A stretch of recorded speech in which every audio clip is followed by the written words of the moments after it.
certains d'entre vous nous ont demandé quel type de matériel il fallait choisir pour avoir des nouvelles colonies.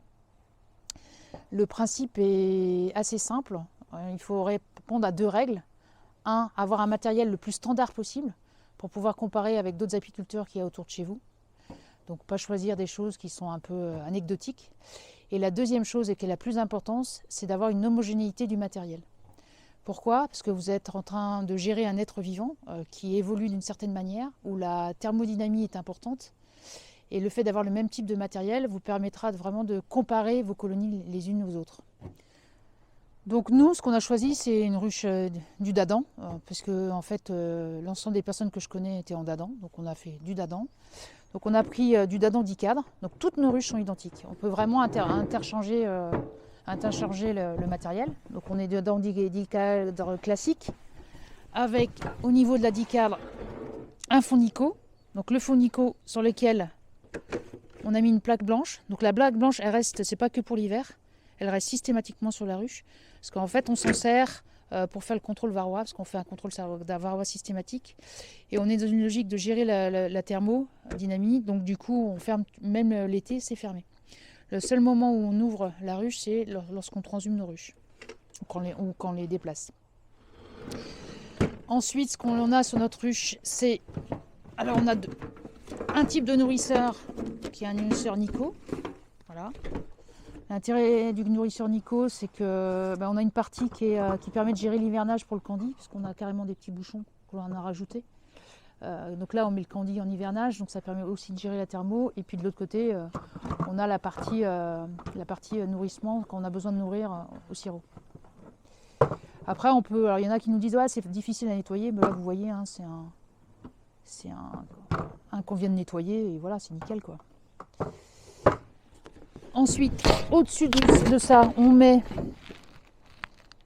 ça. C'est plus pour on met ça. C'est plus pour assurer l'étanchéité, pour être sûr qu'il n'y ait pas de vent qui arrive par sous le toit. Donc on met ça en plus. Ensuite, on isole. On met un isolant par-dessus. Donc c'est un isolant, voilà, c'est des trucs de garage qu'on a bricolé nous-mêmes. Et ensuite, on remet un couvre-cadre isolé, donc on a aussi isolé par nous-mêmes, parce que ça coûte moins cher de le faire soi-même. Voilà, donc on a isolé par nous-mêmes. Et ensuite, on a un toit avec une dimension 105. Il ne faut vraiment pas lésiner sur la hauteur du toit, parce que ça permet justement de mettre du matos en dessous. Un petit truc que je ne vous ai pas montré, c'est vous verrez lors de nos visites, c'est qu'en plus on met de l'isolant au niveau des cadres. Donc après, en termes de porte, donc on a en termes de porte, on est sur ce type de porte là. Alors, la petite combine que l'on a, voilà, on a les cordes qu'on enlève en saison, qu'on laisse là, mais on a en plus une petite combine, c'est qu'on a acheté ça pour justement, parce que l'hiver, en fait, on règle la fermeture de porte en fonction de la taille de la colonie, puisque vous verrez, mais on est dans des systèmes de cadres isolants à l'intérieur de les ruches. Donc ça nous permet en fait de faire grossir la porte en fonction de la taille de la colonie à l'intérieur. Toujours pour éviter un maximum le vent qui rentre dans la ruche. Donc ça, c'est nos ruches, elles sont toutes pareilles. Et puis on a les ruches 6 cadres en ruchette. Donc la même logique d'isolation, toujours la même logique. Avec les isolations au-dessus. Le nourrisseur, bon là c'est un nourrisseur en bois. Alors vous allez me dire pourquoi une 6 cadres, donc c'est une 6 cadres standard.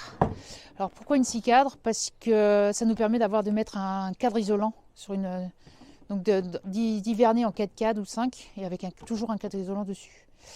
Alors le truc qui est vraiment important sur nos ruchettes, c'est qu'elles sont toutes avec le fond amovible. Voilà.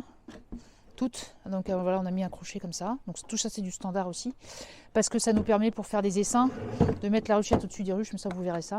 Et ça nous permet aussi en termes de nettoyage, de nettoyer de façon nickel chaque ruchette. Tous nos ruchettes et ruches sont numérotées. Et en plus, sur les ruchettes, on met le numéro aussi pour pas se tromper. On met le numéro au niveau du plancher. Donc après, grille à renne. Grille à renne, voilà, c'est Nico. Pourquoi c'est les plastiques? parce qu'on les met au congèle et c'est très rapide à nettoyer. Enfin, c'est plus rapide à nettoyer que les en ferraille. Et puis après, donc on travaille toujours en grille à rennes, nous. On ne sait pas travailler différemment. Et puis après, si on laisse certains essaims en ruchette, eh ben on s'emmerde pas. On prend les mêmes grilles à rennes et on se met comme ça. On découpe pas, on a toujours le même matos. Et puis au fur et à mesure, on rajoute. Et puis bien sûr, sur les ruches, on a des hausses 9 cadres sur les ruches. Voilà.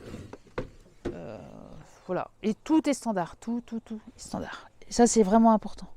Et bon, quand on a commencé l'apiculture, si on n'avait pas fait ça, on a eu un conseil d'un professionnel. Et si on n'avait pas fait ça, on aurait mis beaucoup plus de temps à apprendre en fait.